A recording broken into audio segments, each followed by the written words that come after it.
Welcome into episode 2 of Plead Your Case here on WCTV. I'm your host, Seth Adams, and today we're discussing football, college football, NFL football. We got the whole breakdown for you right here today. And a mini segment with Mia Henkins talking about the WNBA. Don't go anywhere. Hey there, sports fans. You're watching another episode of Waynesburg University Community Television's only national sports debate show, Plead Your Case. Whether you're a diehard fan or a casual observer, get ready to join us every week as we dive deep into current pressing sports topics. Our panelists dissect every angle, every scenario, and every statistic to influence their fiery takes. What has he done without Tom Brady? And spirited arguments. No, listen, Bowtie. Have you ever played Foursquare? No, you were too old to play Foursquare. There will be no argument unexplored, and every take will be under review. After reviewing the play... Here in the Waynesburg University Communication Department, we believe in heated debates with a touch of friendly competition, which is why we also have a fresh 5 and 5 mini segment that you won't want to miss. I don't think a pitcher is breaking Cy Young's wins record of 511. You Google America's team and what do you get? You get the... So sit back, relax, and get ready for some serious sports chat. It is time to plead your case.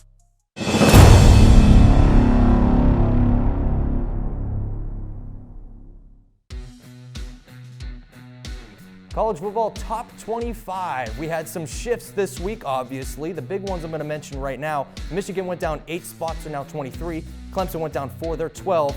Georgia went down 2, they're number 6 now. But on the up, Tennessee, they went up 7 spots, they're 15. Oklahoma, they went up 5, and South Florida is now ranked in. Some of the upsets we've seen this week and last week: Florida, Michigan, Alabama, Notre Dame. Some really, really noticeable games and could have some huge impact on the season.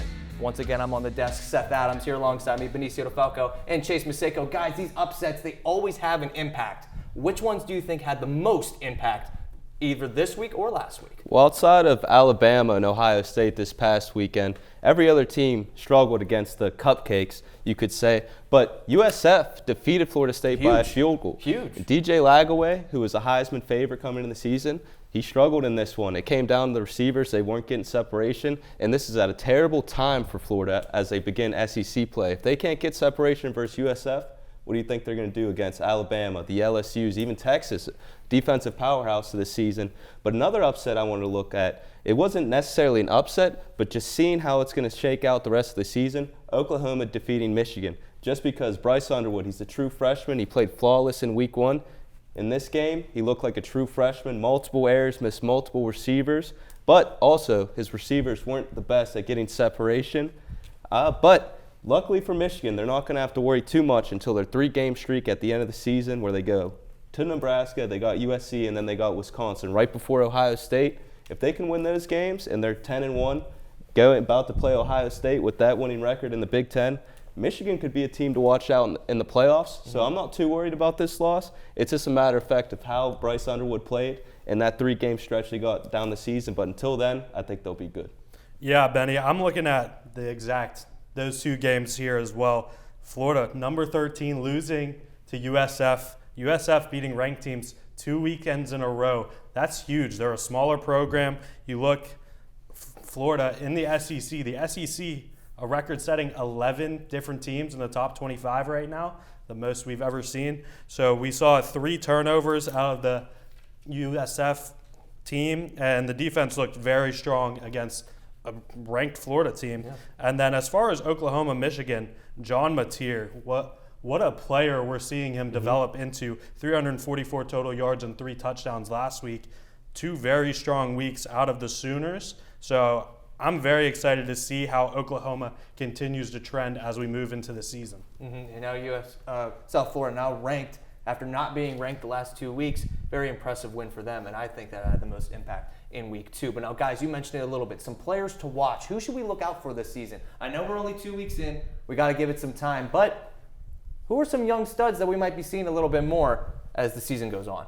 Well, for starters, you got to go Jeremiah Smith. He's the best receiver in college football. I know this is going to be a boring answer. You heard this multiple times. Just this past Saturday, he had the longest touchdown in Ohio Stadium's history with 87 yards. When it's all said and done, he should have all records at the receiver position at Ohio State. But My two players to look out for are both on the same team. I think they're the best player on offense in the SEC and the best defensive player in the SEC, and that is Lenore Sellers. I think he's the best quarterback in college football. Now, you got to keep in mind, his stats don't look too good. They've had 3 punt return touchdowns in the first 2 games. Those are 3 drives that he's been robbed of. He's completed 60% of his passes. He's great in the pocket. He has great pocket presence, great escapability. And then Dylan Stewart, he brings just as big of an impact. If he's showing up, you know South Carolina's going to win. He's a great run stuffer. He has 10 tackles on the season from his edge rusher position, 3.5 tackles for loss, and 2 sacks already. He's going to be a stud. Now, you're going to only have to wait 2 years to see him in the NFL. He's the same situation as Jeremiah Smith, just a true sophomore. But when it comes to Lenore Sellers, he should be one of the top quarterbacks taken in next year's draft. Yeah, for me, I got 2 different quarterbacks. Number 1 is my guy, Drew Aller out of Penn State. Fair. Potential first-round pick as long as nothing goes crazily wrong this season. It's basically impossible for him to drop out of that first round right now. And we're looking at a Penn State team. They still have Katron Allen. They still have Nick Singleton. So they're going to be able to balance the rushing and passing attack. And Drew Aller actually has some wide receivers to throw to now rather than just force-feeding the ball to Tyler Warren. Another guy I'm looking at, Garrett Nussmeier out of LSU. So far, he hasn't had to do too much, just 469 yards and 2 touchdowns in 2 games. But as we get further into the season and into their SEC schedule, we're going to really need to see him start stepping up and be a Heisman candidate and be that potential top 5 overall draft pick come the spring. Yeah, and now upsets happen all the time, right? This is college football. That's what it's all about. That's what gets the crowd hyped. Now, what's kind of a team that you feel like is kind of still under the radar right now that is going to be a huge, huge impact during the season, but we really haven't seen it yet? What's kind of your sleeper team, I should say?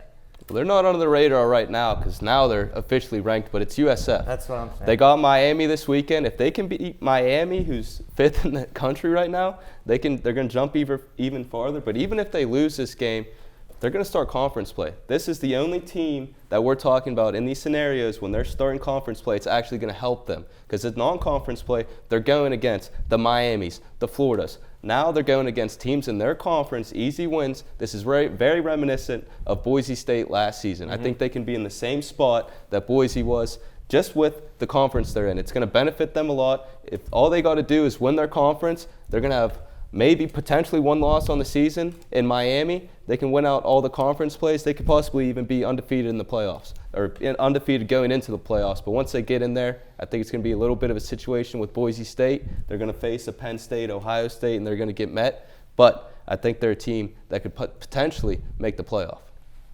Chase? Yeah, for me, I go to Michigan. Even though they lost this past week, they're in a very competitive Big Ten conference. But like we said, Bryce Underwood finally saw maybe some freshman growing pains out of him, but he's only going to get better as the season goes on. And if Michigan can get back to that strong defense and running style that they've used in the past years, they'll be able to compete in that Big Ten conference with the Penn States and Ohio States and like teams like Wisconsin and Illinois.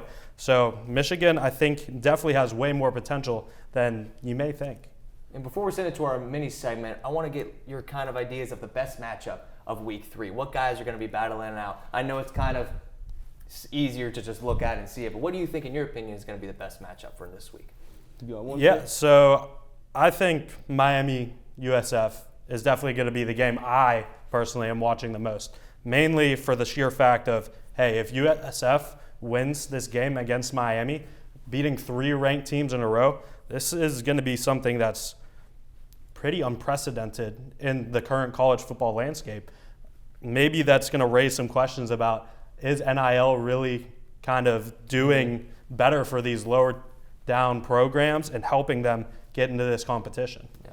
Well, 2 of the players I talked about to watch are on South Carolina. In South Carolina, they got Vanderbilt this weekend. It's first SEC game, but let me say, Vanderbilt, they're a team to look out for. They're 2-0.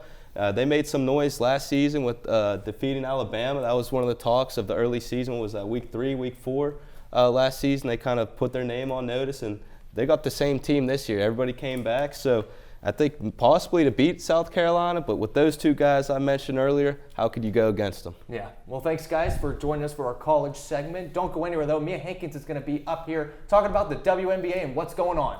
Don't go anywhere. Unable to watch the live stream? Follow our account on X for live updates on the game.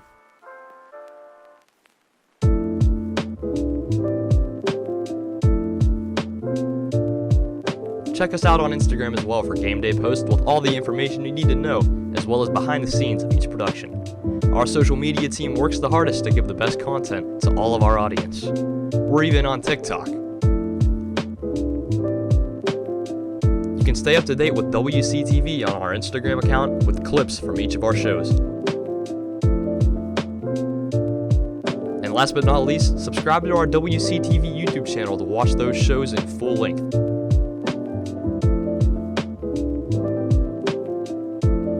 Check us out from Lucin, WCTV, and the entire Department of Comm.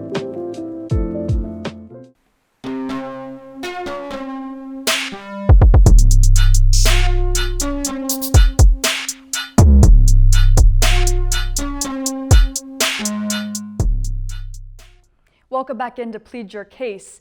I'm Mia Henkins and I'm here to break down the WNBA. So sit back and relax because I've got some things to say. Let's start with the obvious. Caitlin Clark is officially out for the rest of the 2025 season with a groin injury and a bone bruise. While this isn't what Clark fans like myself want to hear, I do think it's in her best interest because this injury has been one she's been battling for a while, probably even longer than we're actually aware of.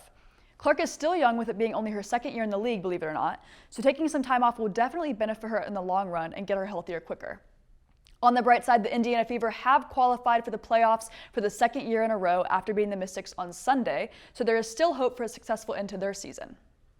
Continuing with playoffs, the WNBA's regular season ends on Thursday with playoffs starting on Sunday. The top 8 teams will make the playoffs, but who will clinch that final spot, the Seattle Storm or the Los Angeles Sparks? The Storm take on the Valkyries tonight at 10 p.m., and a win or a Sparks loss could guarantee them a spot. As for the Sparks, they have to win both games at Phoenix and hosting LA, and they need the Storm to lose in order to take that spot.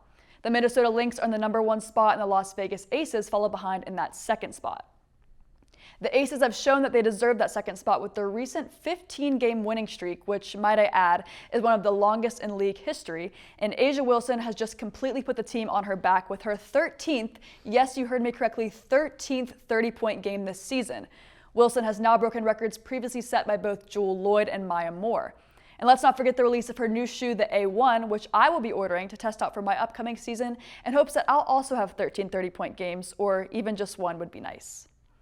Let's move on to Angel Reese, who is always keeping us on our toes.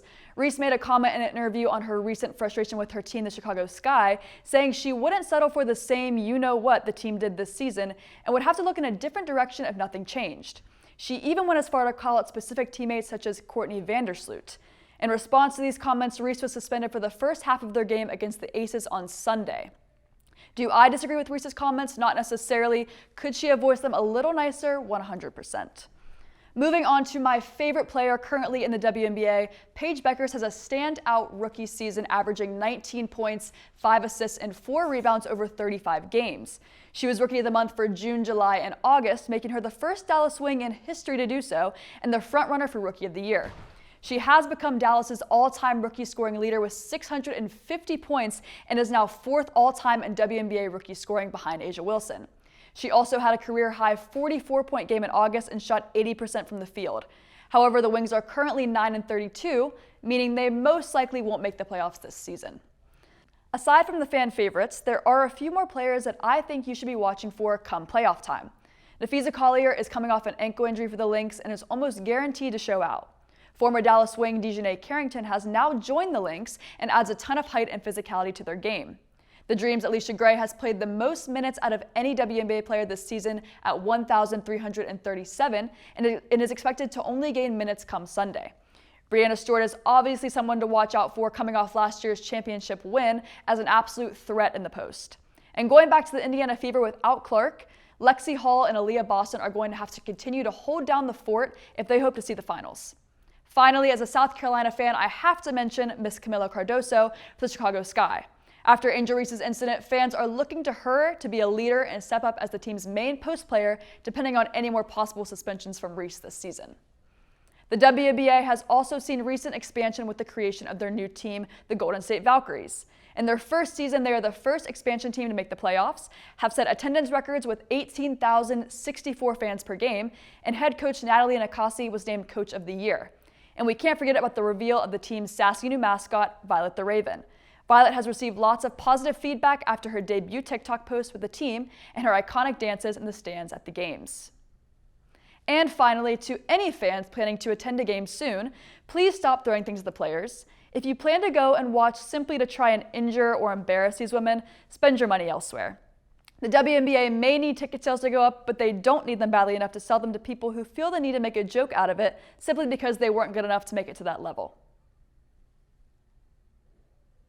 With that being said, that's all for my WNBA rant. Stick around here on Plead Your Case.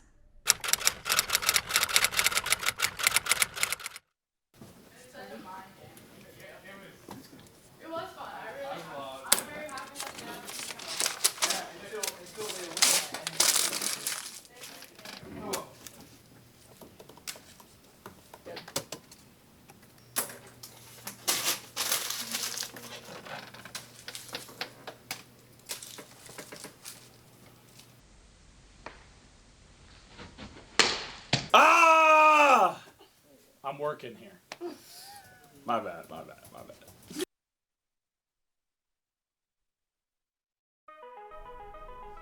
Welcome back into Plead Your Case. Talking about the NFL this time. Look at all those scores up there made by Ethan Spozarski. 34-32 Steelers, Jets. 27-21 Chargers. Some really, really good games we saw this week, and we're going to break them all down right here on the desk. Still Seth Adams, still Benicio DeFalco, still Chase Maceiko. Now, guys, we all kind of talked about this before the game. Some of the games that we really want to talk about, and I mentioned one of them. And Steelers and Jets. I mean, Aaron Rodgers, 4-touchdown game. Justin Fields looked really good too. What are your thoughts on that one? Yeah, so going into this game, it was a revenge game. Nobody was sure. For both sides. Yeah, for both sides. Justin Fields, former Steeler. Aaron Rodgers, former Jet. Nobody was sure how these two offenses were going to look. The biggest certainty was kind of that the Steelers' defense was going to look good. But then we got into that first half of play, and the Jets were running all over them. Breece Hall had a very strong game for the Jets. And it took all the way until the second half for the Steelers' defense to really step it up, start stopping the run, and manage to buy enough time for Aaron Rodgers, DK Metcalf, Jalen Warren to really start stepping up and getting that offense rolling. Yeah, I mean, vintage Rodgers was shown at times. Yeah, we saw that to Calvin Austin. He was showing emotion. 4 touchdown passes. We haven't seen that from a Pittsburgh quarterback in some time, especially in his debut. Justin Fields completed 72% of his passes, 218 yards passing and 1 touchdown on the air, and then 48 yards on the ground and 2 rushing touchdowns as well. Fields really impressed me, and he was escaping the pocket. It was very hard to get a hold of him. Steelers only had 1 sack. I thought they would have got to him multiple times. But the one thing I want to note on the Steelers' defense is it seemed like Jalen Ramsey and T.J. Watt were the only players to come to play. T.J. Watt, multiple tackles for loss. Jalen Ramsey is the one that sealed the deal for the Steelers. 2 pass deflections at the end of the game, laying the boom on Garrett Wilson. But a player that I really enjoyed on how they played was Calvin Austin. Seeing the growth of this guy from year 1 to 2 and now year 3, I mean, this guy, he's starting to look like a true wide receiver too, 70 yards passing, and then also that touchdown. Should have got a pass interference call, but just all aspects of the game, just being his size and showing that improvement year after year, I think we could watch out for him this year. And that wasn't just one game that was really good this week. We had multiple. Guys, what kind of game do you think was the craziest out of this week? I mean, the list can go on, but what's one you really want to hit today? Got to go Lamar versus Josh Allen, the MVP race of last year, Bills-Ravens. Such a great game. I'm going to say this. I think Lamar Jackson versus Josh Allen will be the MVP race for years to come. Neither of them show signs of slowing down. Their teams are only improving. Josh Allen, 251 passing yards in the 4th quarter alone and 3 touchdowns. I mean, that's an MVP performance in week 1. The king is still the king. Derrick Henry, 160 rushing yards. You thought he was slowing down, but a fumble at the end. What are the odds of that? Derrick Henry, who's held on to the ball, throughout his whole career, never had fumbling issues. a fumble to seal the deal for the Bills, get them in field goal range, and get up through the uprights. And, I mean, one of my players to watch was in this game, and that's Zay Flowers. His career day, 7 receptions, 143 yards, and a touchdown. Known for, I mean, he didn't have many receptions early in his career. It was mostly his yak, but now that he's getting the 7 receptions, if he could keep the target number up and Lamar keeps liking him, I think Zay Flowers could be a player to watch this year. Oh, yeah. Yeah, I mean, Bills-Ravens was the possible game of the year already. Yeah. Week 1, we say it every year. The Ravens led 40-25 going into that final quarter of play. They were the first team in NFL history to lose despite scoring 40 points and rushing for over 235 yards. The Bills, slow to start out.